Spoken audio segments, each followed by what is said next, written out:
bi značilo da ćemo smanjiti iznos cijene vode u fiksnom dijelu sa 27 na 23,65 kuna, što je negdje oko 14%, i u razvojnom dijelu sa 2,38 na kunu 40. Ili da jednostavno riječi pokažem. Potrošači koji troše do 5 metara kubnih imat će smanjenje, recimo račun konkretan.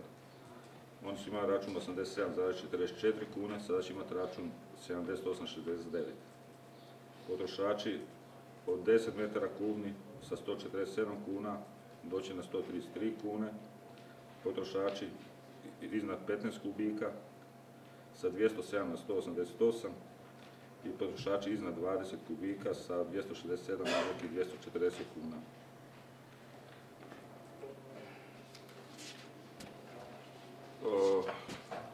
Provođenje odluke sigurno će biti iskidanje cijena kroz skidanje troškova društva, će biti bolno za društvo, ja to moram reći.